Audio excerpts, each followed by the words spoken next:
வணக்கம் தலைவா, அனைவருக்கும் இனிய வணக்கம். இன்னைக்கு நாம இந்த வீடியோவில் எதை பற்றி பார்க்க போகிறோம் அப்படின்னு பார்த்தீங்கன்னா, டிஆர்பி மற்றும் பள்ளி கல்வித்துறையில் வந்திருக்க முக்கியமான தகவல்களை பற்றி இந்த வீடியோவில் முழுமையாக நம்ம பார்க்கலாம்.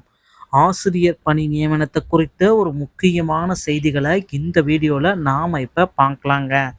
என்ன சார் செய்தி? பள்ளி கல்வித்துறையில் ஒரு முக்கியமான செய்தி. அந்த ஒரு முக்கியமான செய்தி என்னதான் நடந்திருக்கு, இதை பற்றி தான் இந்த வீடியோவில் நாம் இப்போ பார்க்குறோம். ஸோ பள்ளி கல்வித்துறையில் டெட் ஆசிரியர்களுடைய நியமனம் ஃபைனலான கேசஸ் எல்லாமே வந்தாச்சுங்க. ஸோ இந்த ஃபைனல் கேசஸில் நமக்கு என்ன குறிப்பிட்டு சொல்கிறாங்க, டெட் ஆசிரியர்களுடைய நியமனம் டெட் பேப்பர் 1 பேப்பர் 2 இந்த மாதிரி இரண்டு பேப்பர்லையுமே கேசஸ் எல்லாமே போட ஆரம்பிச்சிட்டாங்க. பேப்பர் 2ல் வந்து பார்த்தீங்கன்னா ஆல்ரெடி 400 பேருக்கு பணி நியமனம் வழங்கலாம் அப்படின்ற ஒரு உறுதியான அறிவிப்பை பள்ளி கல்வித்துறை விரைவில் வெளியிட போகிறாங்க. இதற்குண்டான இந்த ஜட்ஜ்மெண்ட்டுக்கு உண்டான கேசஸ் வந்து பார்த்தீங்கன்னா வரும் ஜனவரி 4ஆம் தேதி ஒத்திவைக்கப்பட்டிருக்குங்க.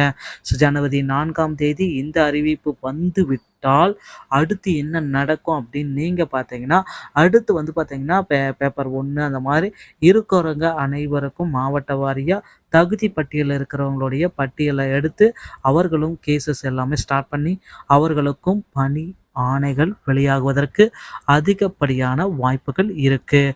ஸோ டெட் பேப்பர் 1 மற்றும் பேப்பர் 2 என்ற மாதிரியில் யார் யாருக்கு எல்லாத்துக்குமே இந்த ஆண்டு அதிக அளவில் பணி நியமனத்திற்குண்டான வாய்ப்புகள் இருக்குது அப்படின்னு பார்த்தீங்கன்னா, 2013 பேட்சிலிருந்து இந்த டைம் வரைக்கும் டிஆர்பியில் ரொம்ப ரொம்ப இக்கட்டான சுச்சுவேஷனுங்க. அப்படி ஒரு இக்கட்டான சுச்சுவேஷனுக்கு தள்ளப்பட்டிருக்கு.